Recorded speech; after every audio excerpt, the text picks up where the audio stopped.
परिवार में भी पुलिस की बहू बन के मैं डूंगरपुर में मैंने शादी किया है। तो अब मैं बबीता कच्छप नहीं, बबीता कच्छप मजार हो चुकी हूँ।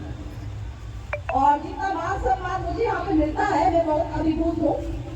तो अपनी बातों को शुरू करने से पहले मैं मंच पे उपस्थित हमारे सभी पुरखों को नमन जोहार करना चाहती हूँ, क्योंकि इतनी तकलीफें एक सामाजिक कार्यकर्ता के रूप में अपने आदिवासी समुदाय के बीच में उनके हक अधिकार की बात करते हुए मुझे पता है कि प्रतापगढ़ के अंदर में हमारे मामू दादा जैसे लोग और जो भी आदिवासी परिवार से जुड़े लोग हैं, जो कि समाज की बात करते हैं, समाज के लिए काम करते हैं, बहुत सारी तकलीफें आती है।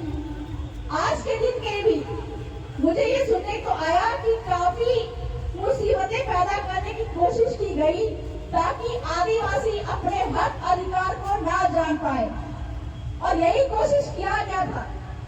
तब जब भारत देश से कुछ लोग सरकार के प्रतिनिधि मंडल जाके यूनाइटेड नेशन यानी कि संयुक्त राष्ट्र संघ में ये बात बोल के आए कि भारत में एक भी आदिवासी समुदाय नहीं है, यहाँ पे सभी यहाँ के आदिवासी हैं।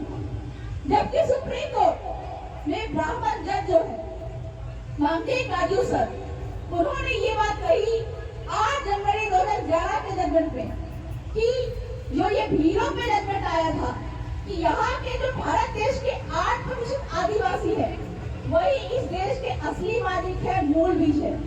लेकिन क्या कारण है कि आज भारत देश के असली मालिक मूल बीजों को ममता बनाने की कोशिश सरकारों के द्वारा की जा रही है, जिसका नतीजा आप देख ही रहे हैं। तो जैसा कि मैंने बताया कि संयुक्त राष्ट्र संघ में भारत के कुछ प्रतिनिधि जाके बोल के आए कि भारत देश में एक भी आदिवासी नहीं है। कारण ये है कि आदिवासियों के जल जंगल जमीन और खनिज पे पहला अधिकार यहाँ के आदिवासियों का होता है। पूरे देश में जहाँ जहाँ पे भी आदिवासी है, उस देश के पहले आदिवासी जो है यानी कि पहला मालिक जो है, पहला मूल भी जो है, उसका अधिकार उसके देश के सभी जल जंगल जमीन और खनिज पे होता है।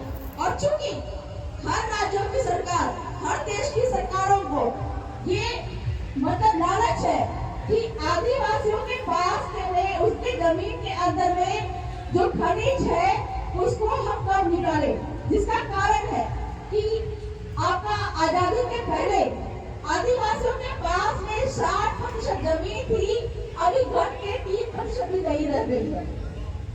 और मानगढ़ की जो लड़ाई हुई थी 1507 आदिवासी जहाँ पे मरे थे, वीर आदिवासी, कारण सिर्फ यही था कि उनको पता था कि आदिवासियों का अस्तित्व अगर है तो जल जंगल जमीन और खनिज से ही है।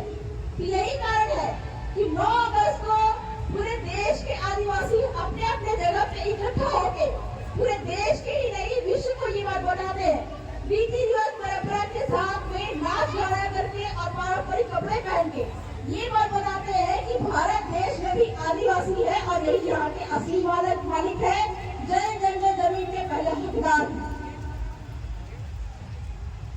अभी वर्तमान के समय में आपने सुना होगा कि बांसवाड़ा में परमाणु प्रोजेक्ट के नाम से वहाँ के आदिवासियों को विस्थापित किया जा रहा है। काफी सारी अत्याचार भी हो रही है। मतलब ऐसे तो ये बात जो है वो राजनीतिक नहीं है, लेकिन फिर भी आपको ये बात जानना पड़ेगा कि सामाजिक हो चाहे राजनीतिक व्यक्ति हो, हर व्यक्ति को राजनीति का शिकार होना पड़ता है। तो जैसे वहाँ में बांसवाड़ा में जल जंगल जमीन लूटने के लिए अब वहाँ पे परमाणु प्रोजेक्ट बिठाने के नाम पे वहाँ के मूल वीर आदिवासियों को विस्थापित करने की जो साजिश रची जा रही है, और उसका प्रभाव ये होगा कि आपके प्रतापगढ़ में भी वहाँ पे जो प्रोजेक्ट बैठा है परमाणु का रिएक्शन यहाँ तक आएगा, आपके बच्चे अपंग पैदा होंगे और यहाँ के पुरुष और महिलाएं भी अपंग और नपुंसक होंगी। और कारण इसका सिर्फ यही है क्योंकि सरकार जानती है एक भी आदिवासी अगर भारत देश में रहा तो जल जंगल जमीन में वो आज नहीं तो कोई दावा साबित करेगा। और जितना हमने इनका विनाश किया है 70 से 75 साल में, जितना इनसे लूटा है, सबका हिसाब हमको देना पड़ेगा। और ना सिर्फ जल जंगल जमीन का जितना पैसा हमको वापस करना पड़ेगा, बल्कि जितना मुआवजा जो बनता है हमारा और जितना आज तक पड़ेगा। और देश चलाने के लिए जो आज इस सत्ता में बैठे हुए हैं, इनके पास में इतना पैसा है ही नहीं कि आदिवासियों के का जो उधार है इनके ऊपर में वो कभी ये वापस कर पाए। तो बांसवाड़ा में एक और प्रोजेक्ट बैठ रहा है जहाँ पे मुखिया और जगपुरा सोना खदान है। आपको ये बात शायद मालूम नहीं होगी, 1 साल 13 दिन मुझे जेल में रहना पड़ा था, क्योंकि मैं आदिवासियों के जल जंगल जमीन खनिज को बचाने की बात करती हूँ। और झारखंड के खूंटी में वहाँ पे मुंडा आदिवासियों की जमीन पे 10 लाख टन सोना था। और वो 10 लाख टन सोना सुप्रीम कोर्ट क्या बोल रहा है अपने जजमेंट में, RM लोढ़ा जजमेंट में वो बोल रहा है, क्या बोल रहा है, जिसकी जमीन उसका खनिज। मतलब आपकी जमीन पे अगर सोना है, मुंडाओं की जमीन पे सोना था, उसको निकालने का अधिकार सिर्फ और सिर्फ वहाँ के स्थानीय आदिवासियों को था। लेकिन जो कि आज सरकारें निकाल रही है, और वो सोना इतना था 10 लाख टन सोना कि अगर वहाँ के आदिवासी को निकाल देते, लेकिन आदिवासी के पास में एक हेलीकॉप्टर होता, इतना पैसा था। और वर्तमान में वो जो जमीन जो है बची हुई है, क्योंकि कानून संविधान के तहत हमने उनको बताया कि सोना का इस देश के असली मालिक तुम ही हो। वर्तमान के समय में आपके बांसवाड़ा में 10 लाख टन सोना से भी ज्यादा या किसी को वो बैग से कबाड़ सोना वहाँ पे पड़ा हुआ है। जैसे किसी से कबाड़ लो, मैं लाया तो लेकिन वो बैग में इधर है, एक लड़के के पास है, इधर नीचे देखो एक बार। और उस सोने में पहला अधिकार यहाँ के राजस्थान के भीलों का है, क्योंकि भीलों की जमीन पे वो सोना है। और वो सोना मैंने पहले भी बताया कि 10 लाख टन सोना झारखंड की खूंटी में है, 6 लाख टन सोना संयुक्त राष्ट्र अमेरिका के पास में है। लेकिन आज वो विश्व गुरु बन के बैठा हुआ है। और वो 10 लाख टन सोना जो है, अगर झारखंड से निकाल लिया जाता तो आदिवासी आज भारत के गुरु बन के बैठते। लेकिन उससे भी ज्यादा 11 करोड़ टन सोना आपके भीलों की जमीन पे है। तो देश की सत्ता में बैठने का पहला अधिकार किसके पास होना चाहिए, ये बात आपको समझना पड़ेगा।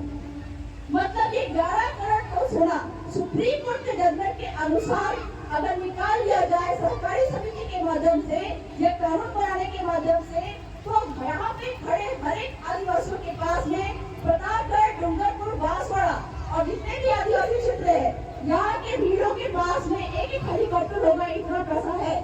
लेकिन आपको इन सारी जानकारियों से वंचित रखा जा रहा है। और जो आदिवासी है, जो बोलते हैं कि जल जंगल जमीन हमारा है, आदिवासी देश का असली मालिक है, ये केवल किताबों में स्लोगन नहीं बता रह जाए, आपको कभी इस बात की जानकारी नहीं हो। यही कारण है कि वर्तमान के समय में आपको डिस्टर्ब करने के लिए इतने सारे प्रोपेगेंडा फैलाए जा रहे हैं, आपको समझना पड़ेगा। और ये बात भी आपको ध्यान में रखना पड़ेगा कि इस कार्रवाई को आपको रुकने नहीं देना है। आदिवासी परिवार की बात करूं तो मैं एक बात आपको साफ साफ कह देना चाहती हूँ, आदिवासी परिवार और आदिवासी परिवार से जुड़े हुए भीलों के ऊपर पुरखों का इतना आशीर्वाद है। आप देखेंगे राजनीतिक मंच तो नहीं है, लेकिन फिर भी मैं बता रही हूँ क्योंकि राजनीतिक शिकार हो रहे हैं आप लोग। मैं आप लोगों को बता देना चाहती हूँ कि जहाँ जहाँ पे भी आदिवासी परिवार के माध्यम से जो असली आदिवासी चुन के राजनीति में गए, वर्तमान के समय में वो हो सकता है कि चुनाव नहीं जीत पाए, लेकिन माहौल ऐसा बनता आ रहा है कि उपचुनाव पे उपचुनाव ही हो रहे। तो वर्तमान के समय में आपने प्रतापगढ़ में जिनका से उम्मीद थी कि विधायक का पद उनको मिलेगा, वो नहीं जीत पाए। लेकिन हो सकता है कि प्रकृति ऐसा माहौल खड़ा कर दे, जैसे बागी दौरा में जेपी भाई पटेल जीते, अभी वर्तमान में सलंगों में भी उपचुनाव होने वाले हैं। हो सकता है आने वाले दिन आपके प्रतापगढ़ में भी उपचुनाव का मौका आपके मुख्यमंत्री देंगे। तो मैं ये आशा उम्मीद करती हूँ।